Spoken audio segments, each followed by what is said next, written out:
I never thought my personal photo collection would end up on a 46-year-old woman's laptop screen while she sat 3 feet away from me.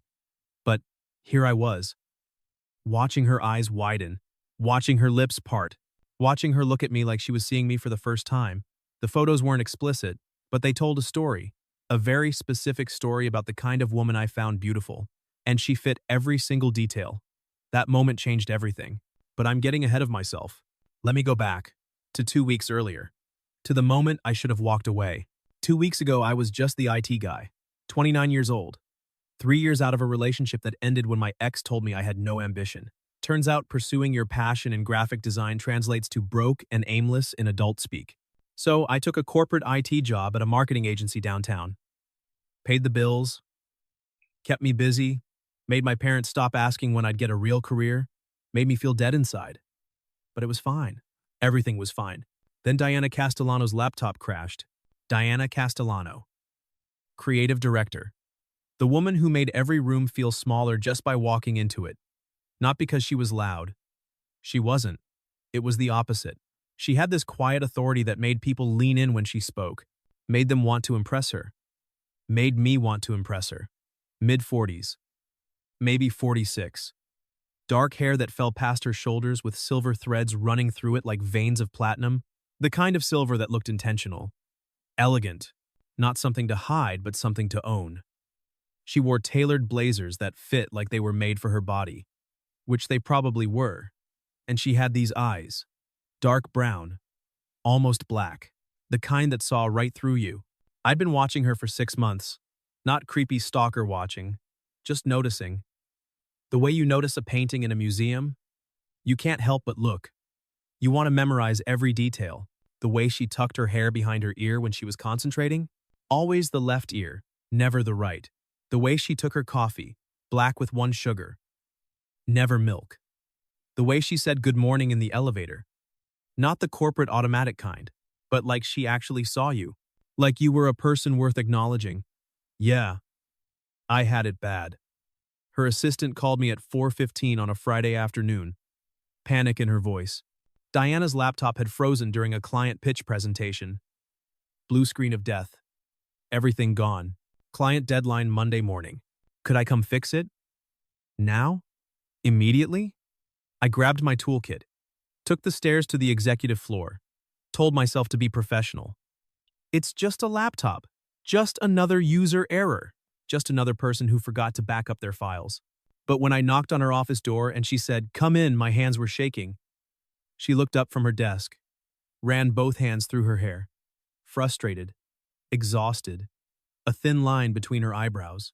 She wasn't wearing her blazer, just a silk blouse, cream-colored. I could see the outline of her collarbone.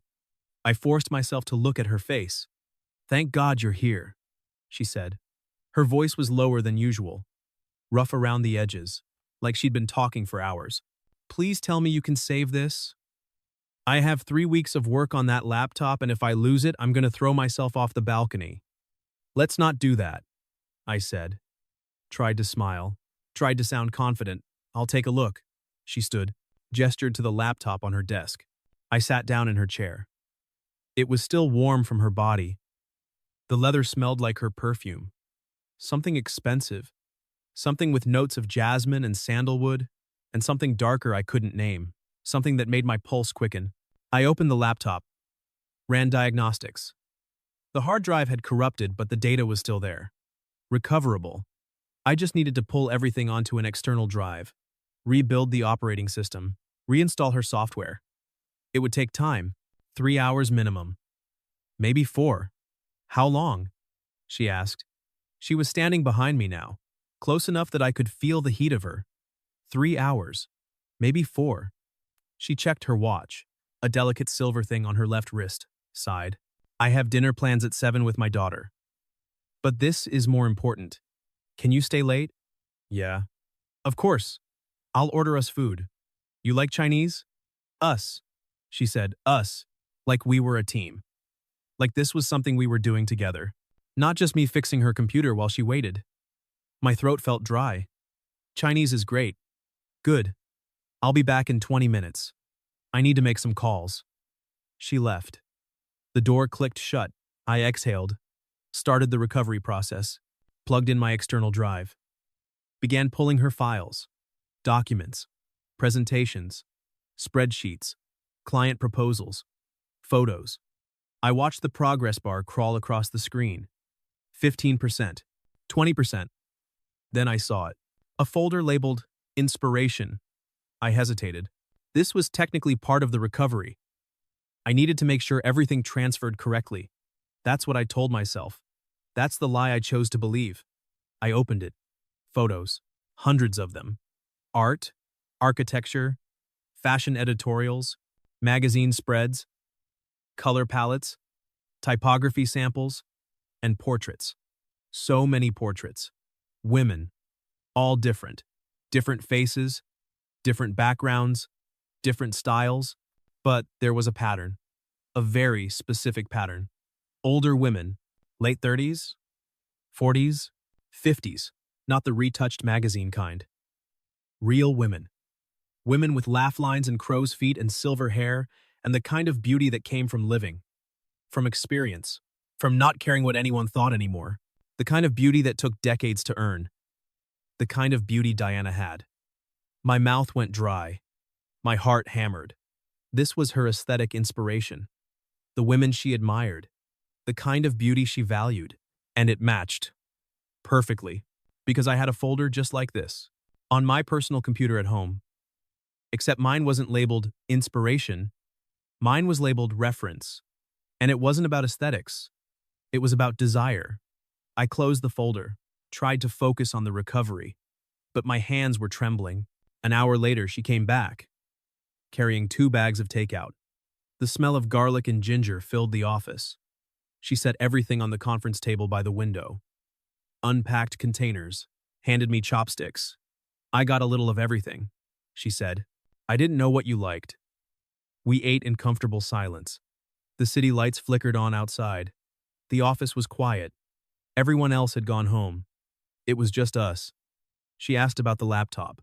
I gave her the technical breakdown. She nodded like she understood. Maybe she did. She was smart. Scary smart. The kind of smart that made you check your words before you spoke. You're different from the other IT guys, she said suddenly. I looked up. How so? You actually explain things. You don't talk down to me. Most tech people act like I'm an idiot because I don't know what RAM stands for. You're definitely not an idiot. She smiled. Small, real. I appreciate that.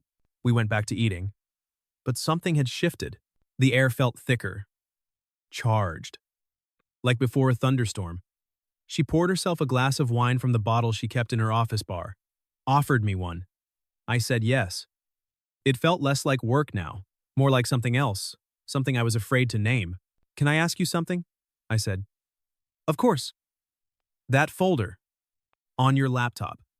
The one labeled Inspiration. The portraits. She tensed. Just slightly. Her shoulders pulled back. What about it? They're all older women. She set down her wine glass. Looked at me. Really looked at me. I collect images that resonate with me aesthetically. Strong faces. Character. Experience. Why? Because I noticed a pattern. And I wanted to know if it was intentional. It is. She paused. I'm tired of the industry's obsession with youth, with erasing every line and gray hair. There's beauty in aging. In living. Those women have stories written on their faces. That's what I find inspiring. Me too. She blinked. What? Me too. I've always been drawn to that kind of beauty. The earned kind. Not the given kind. Silence. Long. Heavy. She stared at me like she was trying to solve a puzzle. Then she picked up her wine glass, took a long sip. You're 29 years old, she said quietly. 28, actually. I just look older. Even worse. She laughed, but it wasn't happy. It was bitter. Self-deprecating. Most men your age are chasing women in their early 20s. Why are you different?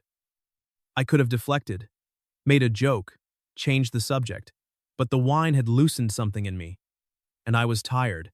Tired of pretending. Tired of playing safe. Because I spent my entire 20s dating women my age, I said. Playing games.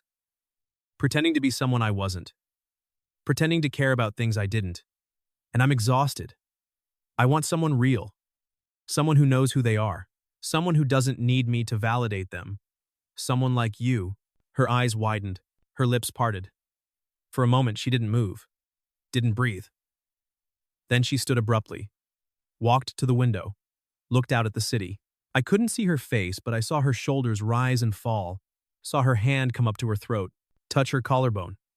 Alex, she said. My name. She almost never used my name. You can't say things like that. Why not? Because I'm your boss. Because I'm 46 years old. Because I have a daughter your age. Because this is inappropriate on about 17 different levels. I know. She turned, looked at me. Her eyes were bright. Too bright. Like she was close to tears, or laughter, or something in between. Do you? Her voice cracked. Do you have any idea what you're saying? What you're implying? Yes. Then you also know why this can't happen. I didn't say I wanted it to happen. You asked why I'm different. I told you the truth. She stared at me. Then she crossed the room. Slowly, every step deliberate. She stopped in front of me. Close. Too close. I could smell her perfume again. See the gold flecks in her dark eyes. The faint lines at the corners. The silver threads in her hair catching the light. She was so beautiful it hurt to look at her. The fact that gravity has done its job. Especially because of those things. Her breath hitched. Her hand came up.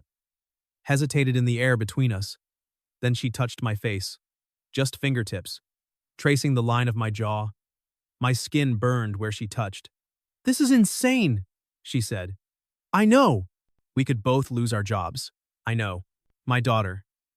If she ever found out, she'd hate me. I know. Her thumb brushed my lower lip. My heart was going to explode. I was sure of it. She leaned in, her lips an inch from mine. I could feel her breath, taste the wine on it, sweet and dark and forbidden. Tell me to stop, she whispered. I can't. She leaned closer, half an inch. Then her phone rang. Loud, jarring, shattering the moment like dropped glass. She jerked back, looked at the screen. Her whole face changed. It's my daughter, she said. Her voice was different now. Steady, controlled. The professional mask sliding back into place. She answered. Talked in that warm, maternal tone. Made plans for tomorrow. Said I love you. Hung up. When she looked at me again, the distance was back. That careful professional space. Your laptop's fixed, I said. Stood up. Started packing my tools. Everything's transferred. You're good to go. Alex, I should leave. It's late. Wait. She grabbed my arm. Her hand warm and firm. Real. That shouldn't have happened. I'm sorry. Nothing happened. But it almost did. I looked at her. Really looked at her. Saw the conflict in her eyes. The want. The fear. The guilt. All of it tangled together. Diana, if you want me to leave, I'll leave. If you want me to pretend this never happened, I can do that. But don't apologize for something we both wanted. She stared at me, opened her mouth, closed it, finally nodded. Good night, Alex. Good night. I left, walked to my car in the empty parking garage, sat in the driver's seat for 30 minutes, just staring at nothing, replaying that moment, the way she'd touched my face, the way she'd looked at me, like I was someone worth looking at, like I mattered. I drove home, didn't sleep, kept seeing her eyes, kept feeling her fingers on my skin. 7 days. That's how long we tried to pretend. 7 days of passing each other in the fluorescent lit hallways and nodding polite hellos like strangers. But the air between us was heavy, charged with static. I learned to recognize the sound of her heels on the marble floor before I saw her. Click, click, click.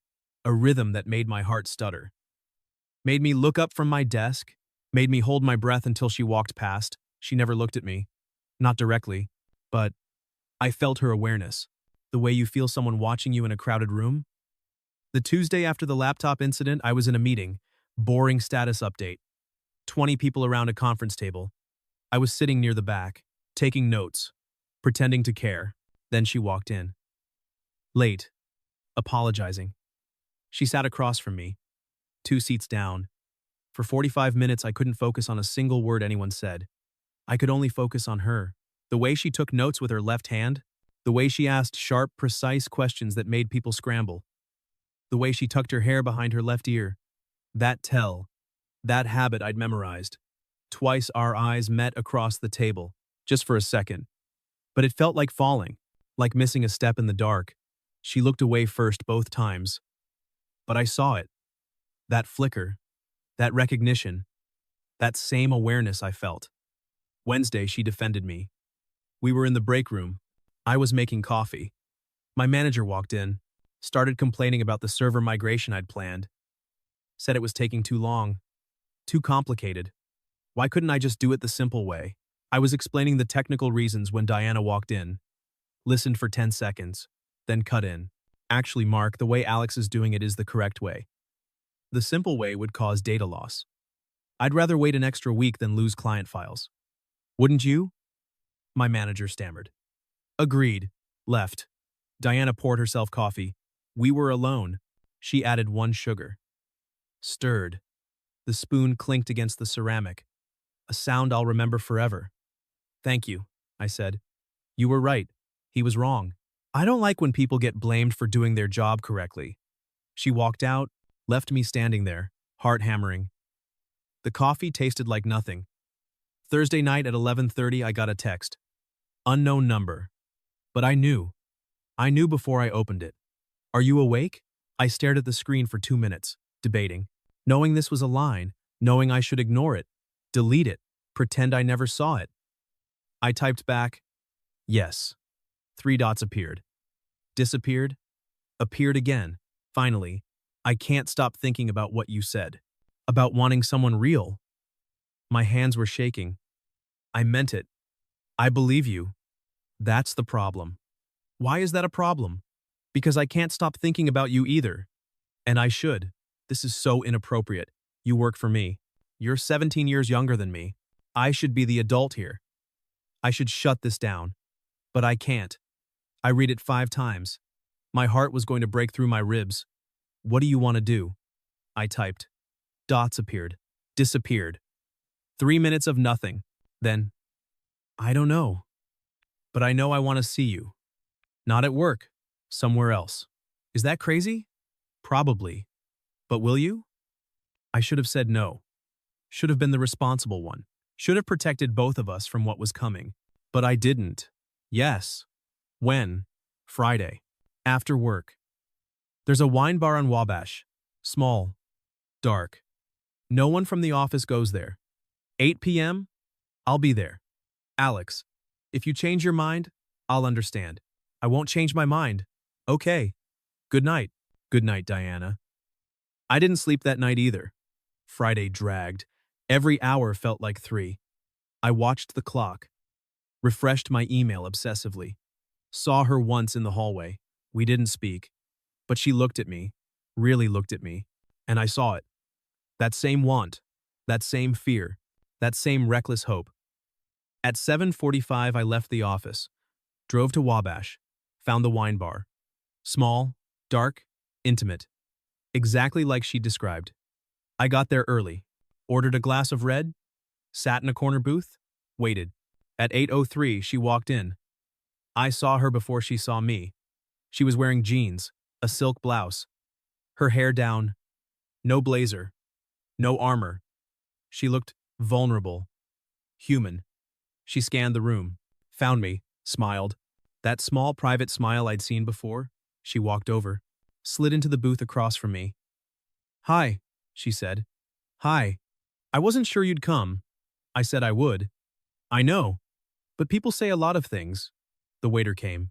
She ordered the same wine I had.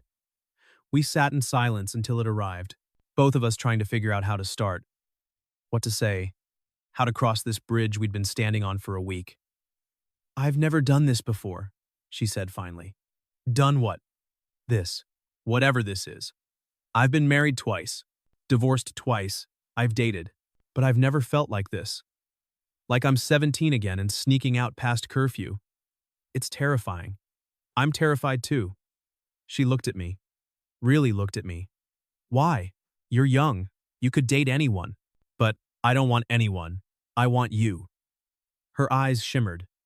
She looked down at her wine glass, traced the rim with her finger, a nervous gesture. I wanted to reach across the table, take her hand, but I didn't. Not yet. I have a daughter, she said quietly. Her name is Emma. She's 27. Just got engaged. She's the most important thing in my life. If she found out about this, about you, she'd think I was having some pathetic midlife crisis. Dating someone younger to feel relevant again? Is that what this is? No. She looked up, met my eyes. That's what scares me. Because if it was just that, I could walk away. But it's not. This feels real, and I don't know what to do with that. Neither do I. We talked for 2 hours. About everything. Her marriages. Why they failed. My relationship. Why it ended. Our families. Our fears. Our dreams. The things we wanted and the things we'd given up on. It felt easy. Natural. Like we'd been having this conversation for years. Like we were picking up where we left off. When the bar started closing, she looked at her watch. I should go. Okay. We walked out together. Stood on the sidewalk. The city was loud around us. Cars. Sirens. People laughing. But we were in a bubble. Just us. Can I see you again? I asked. You see me every day at work. That's not what I mean. She smiled. Sad. Complicated. I know. And yes, I want to see you again. But we have to be careful. If anyone finds out, we'll both lose our jobs. I'll lose my reputation. You'll lose yours. This has to stay between us. Can you do that? Yes. No telling friends. No social media. No public places where we might be seen. Okay. I mean it, Alex. This is serious. I understand. She nodded. Looked like she wanted to say something else. Then she reached up, touched my face, just like she had in her office. But this time she didn't pull away as fast. This time her thumb brushed my cheekbone, my jaw. This time I closed my eyes and let myself feel it. Good night, she whispered. Good night.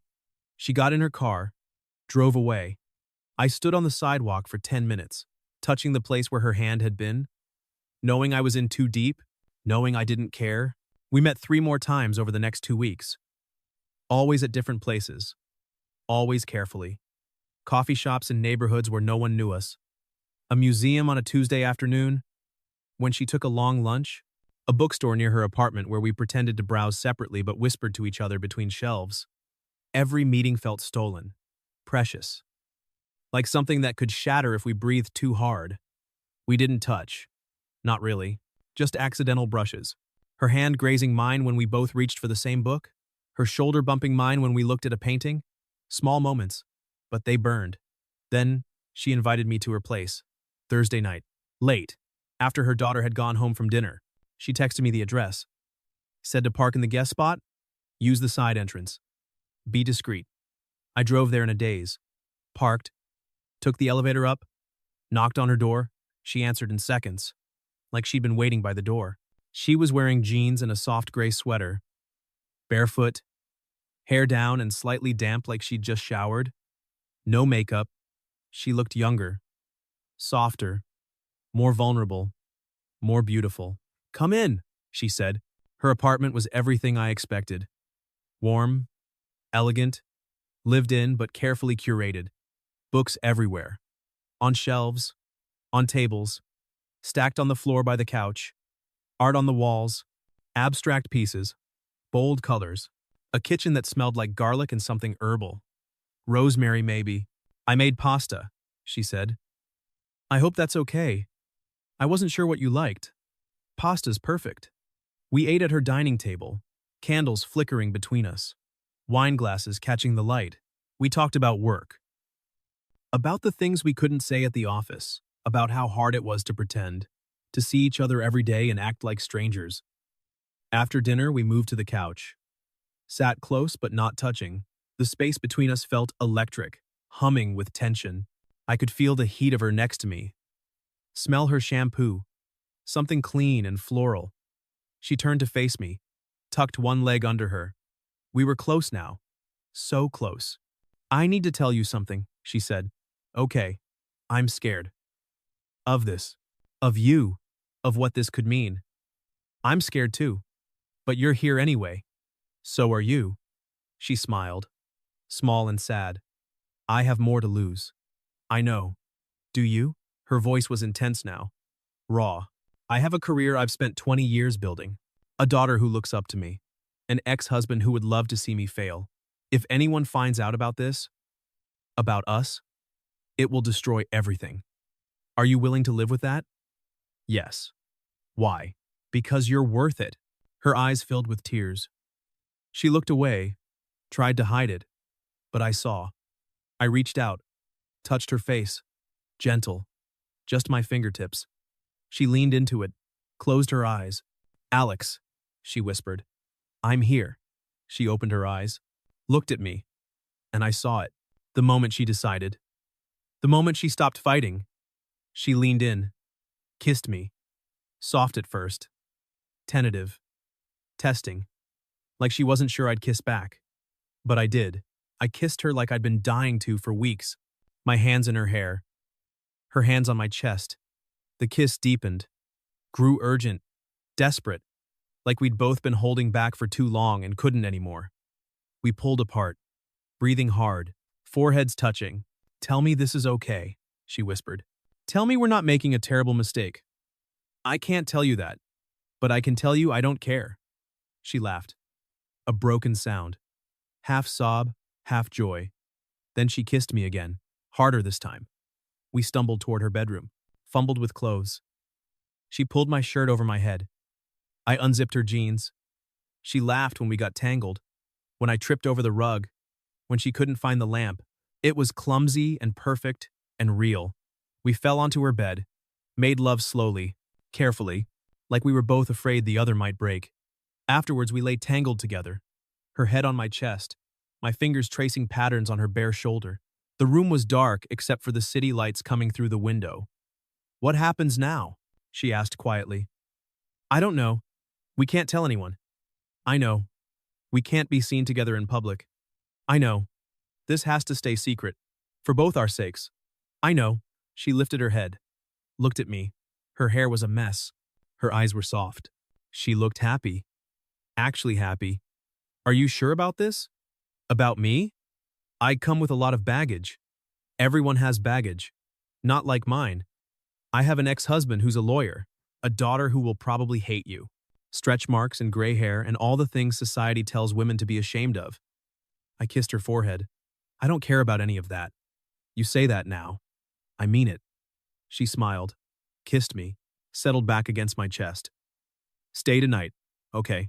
And tomorrow? We'll figure it out. We didn't figure it out. Not really. The next 3 weeks were the best and worst of my life. Best because I got to be with her. Got to touch her. Got to make her laugh and hear her say my name in the dark. Worst because we had to hide. Sneak around. Pretend at work.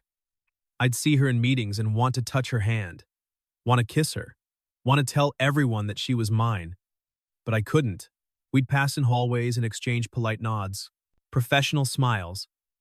While my whole body screamed to pull her close. It was torture. Sweet. And terrible. Then someone saw us. It was a Tuesday night. We'd been careful. We'd met at a restaurant 3 neighborhoods away from the office. Somewhere random, somewhere we thought was safe.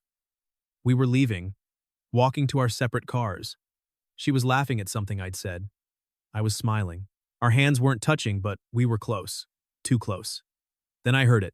A voice I recognized. Diana? We both froze. Turned. It was Marcus. From accounting. Standing on the corner with his girlfriend. Staring at us. Diana's face went pale. Then composed. That professional mask sliding into place faster than I could blink. Marcus. Hi. What a coincidence. Yeah. Wow. Didn't expect to see you here. His eyes flicked to me. Back to her. Suspicious. Curious. You two know each other? Alex fixed my laptop a few weeks ago. We ran into each other. Decided to grab dinner. Networking. Her voice was smooth. Calm. Believable. Oh. Cool. Well, enjoy your night. You too. He left. But the damage was done. Diana waited until he was out of sight. Then she turned to me. Get in your car. Go home. Don't text me tonight. Diana, just go. I went. Drove home in a fog. Sat in my apartment. Waited for her to text. She didn't. Not that night. Not the next day. By Monday morning, the office was buzzing. Whispers. Looks. Someone had seen the creative director having dinner with the IT guy. Were they dating? Was it inappropriate? Should HR know? I kept my head down. Tried to ignore it. Then, at 2 p.m., Diana's assistant called. Diana wanted to see me. In her office. Now. I went. Knocked. She told me to come in. To close the door. When I did, she was standing by the window. Arms crossed. She looked tired. Defeated. We need to stop, she said. What? This? Us? It's too risky. Marcus saw us. People are talking. If this gets back to HR, I'll lose my job. You'll lose yours. We have to end this before it gets worse. Diana, no. Listen to me. I've thought about this all weekend. I can't do this. I can't risk everything I've built for a relationship that might not even work. I have responsibilities. A career. A daughter. I can't just throw it all away. For what? For me? Is that what you were going to say? She flinched. That's not what I meant. Yes, it is. I felt something cold settle in my chest. You're scared. I get it. But don't pretend this is logical. Don't pretend you're making some rational decision. You're just afraid. Of course I'm afraid. I'm 46 years old and I'm dating a man 17 years younger. Everyone thinks I'm pathetic. Having a midlife crisis. Trying to recapture my youth. And maybe they're right. They're not. You don't know that. Yes, I do. Because I know you. And I know this is real. She shook her head, tears running down her face now. It doesn't matter, real or not. We can't do this. I'm sorry, but it's over. I stared at her, felt everything crumbling. So that's it? You're just giving up? I'm protecting us, both of us. No, you're protecting yourself. Because if you actually cared about me, you'd fight for this. That's not fair. Life's not fair, Diana. I left, walked back to my desk, felt like I'd been hit by a truck. For 2 days we didn't speak, didn't look at each other. I buried myself in work, stayed late, avoided anywhere I might run into her. Tried to forget, tried to move on. Then Thursday night at 11:43 my phone buzzed. A text. I made a mistake. I stared at it, heart hammering, called her immediately. Diana, I made a mistake. Her voice was thick, like she'd been crying, pushing you away. I thought I was protecting us, protecting me, but I just hurt you. And I can't stop thinking about you. I haven't stopped. Not for 1 second. Diana, I don't care anymore. About the job.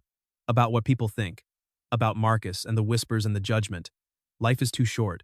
I'm too old to play it safe. And I'm tired of being afraid. What are you saying? I'm saying come over. Right now. I need to see you. I was in my car before she finished the sentence. Drove to her building. Took the elevator up. Knocked. She opened the door immediately. Fell into my arms. We didn't talk. Just held each other. Eventually, she pulled back. Looked at me. I love you, she said. I know it's too soon. I know it's crazy. But I do. And I needed you to know. I love you too. She kissed me. And it felt like coming home. The next day, she went to HR. Disclosed our relationship. Requested to be reassigned to a different department to avoid conflict of interest. It caused chaos, meetings, paperwork, questions, looks, whispers. She was moved to a different floor, a different role. It wasn't technically a demotion, but it felt like one. Smaller office. Smaller team, smaller budget. She never complained. 2 months later, I quit. Got a job at a different company. Better pay, better title. We moved in together. Her daughter, Emma, took it hard. Stopped speaking to Diana for 6 weeks. When she finally agreed to meet me, it was tense. Awkward. She looked at me like I'd stolen something from her. Like I was an intruder. But slowly she came around. It took time. It's still not perfect. But it's better. We still get looks when we're out together.